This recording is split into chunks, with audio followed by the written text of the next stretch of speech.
Baiklah, apa yang berlaku sekarang hari ini fenomena gerhana matahari. Betul. Tapi dalam beberapa minggu ini kita dilaporkan keadaan negara kita cuacanya agak panas, Sophie. Betul. Sehingga mencecah 40 darjah Celsius di negeri Kelantan. Sangat panas. Jadi banyak sebenarnya nasihat yang telah pun dikeluarkan. Contohnya duduk dalam rumah, duduk kawasan bertutup untuk kita mengelakkan terdedah dengan cahaya dan juga haba yang tinggi. Boleh menyebabkan heat stroke. Itu bahaya. Betul, stroke haba kan. Jadi apa pun insya-Allah kita akan bawakan kepada anda berkenaan dengan fenomena cuaca ekstrim, kesan kepada kesejahteraan bumi, apa akan berlaku. Dan bersama dengan kita di talian, di dalam talian sekarang ini, iaitu saya kenalkan Tuan Lim Zi Hoi selaku Timbalan Ketua Pengarah Operasi Jabatan Meteorologi Malaysia. Selamat pagi, Tuan. Selamat pagi, Cik Ridwan dan Raja Sofia. Saya. Okey, jadi sebagai permulaannya mungkin sedikit perincian berkenaan dengan fenomena cuaca ekstrim. Apa yang dimaksudkan dengan cuaca ekstrim, Tuan? Silakan. Baik, terima kasih dan pertama sekali kita menunggu satu Syawal yang bakal menjelang dan salam madani Malaysia kepada seluruh rakyat Malaysia. Baik, apabila kita bercakap tentang perkataan ekstrim tadi, dia sesuatu yang agak jauh ataupun jauh daripada lazimnya, iaitu apa yang biasanya berlaku.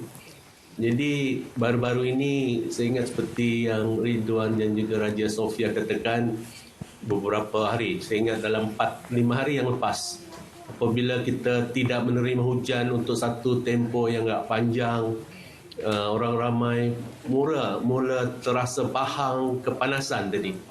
Jadi ini merupakan satu contoh yang ekstrim.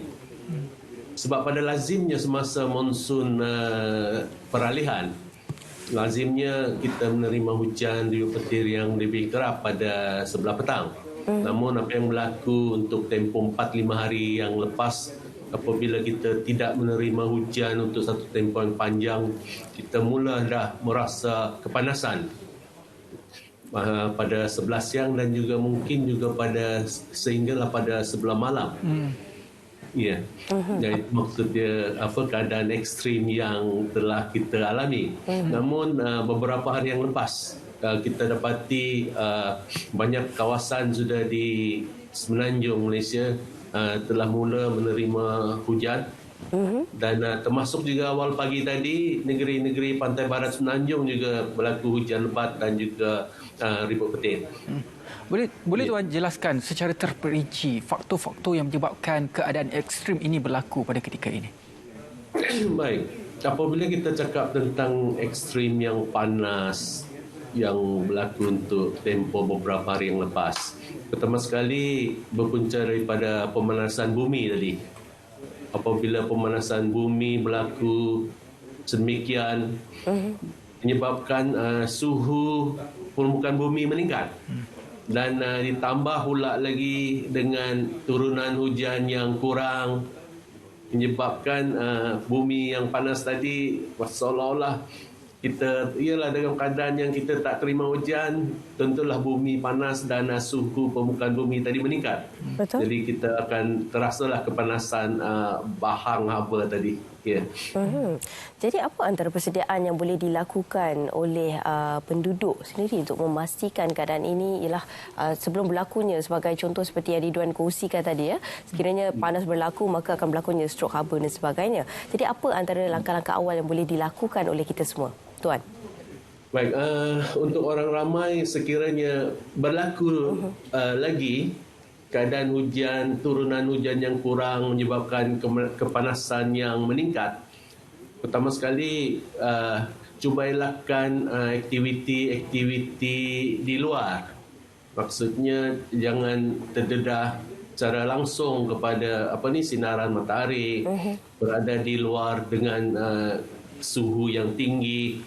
Sebaik-baiknya kurangkan aktiviti di luar, cuba berada di tempat yang udara dia lebih sejuk, dan mereka yang mempunyai masalah kesihatan digalakkan untuk apa yang saya katakan tadilah, untuk elakkan aktiviti-aktiviti di luar tadi.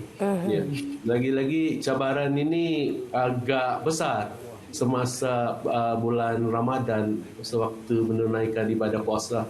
Ya. Apa akan terjadi kepada keadaan persekitaran di Malaysia khususnya jika cuaca ekstrim ini berlaku secara berpanjangan? Baik. Dari segi persekitarannya, apabila kita menerima turunan hujan yang kurang, pertama sekali zarah-zarah terampai tadi, habuk-habuk yang semula jadi. Dan keadaan ini mungkin boleh boleh bertambah buruk lagi dengan berlakunya pembakaran terbuka yang dilakukan oleh orang awam.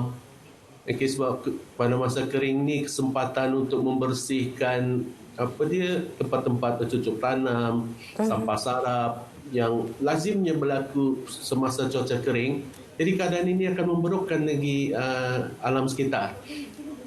Jadi keadaan dia membawa kepada keadaan persekitaran berjerubu tadi dan boleh menjejaskan kualiti udara persekitaran kita.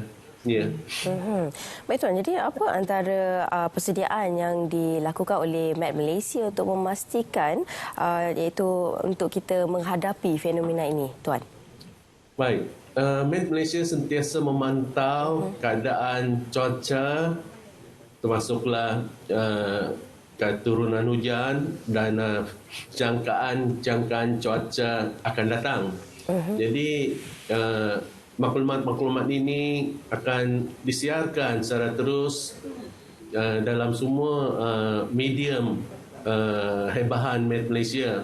Jadi orang ramai bolehlah melihat secara terperinci maklumat-maklumat berkaitan suhu, berkaitan turunan hujan, jangkaan cuaca kering tadi dari masa ke semasa dan sentiasa dikemas kini untuk untuk memberi maklumat terkini kepada orang awam.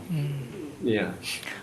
Tuan, sedikit nasihat kepada orang ramai untuk berhadapan dengan cuaca ekstrim ini, terutamanya ramai yang di antara kita akan menyambut Aidilfitri tidak lama lagi, besok ataupun lusa. Ramai yang akan keluar untuk berhari raya nanti.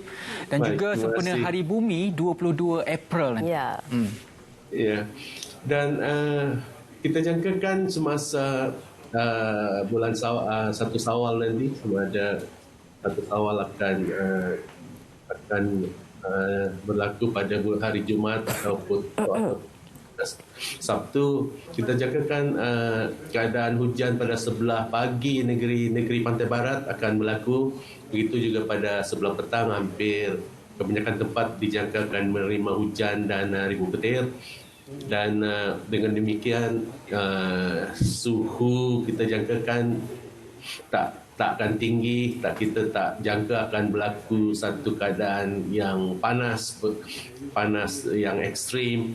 Begitu juga di Sabah, di barat Sabah dan juga di Sarawak kita jangkakan ada tempat-tempat akan menerima hujan dan ribu petir pada sebelah petang. Dan untuk orang awam yang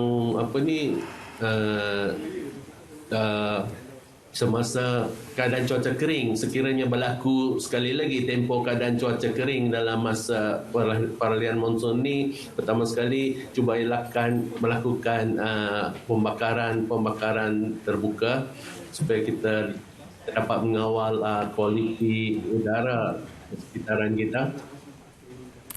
Yang sama, mereka yang masih berada di jabat untuk kampung atau mereka yang telah berada di kampung, selamat memandu supaya sampai ke destinasi dengan selamat.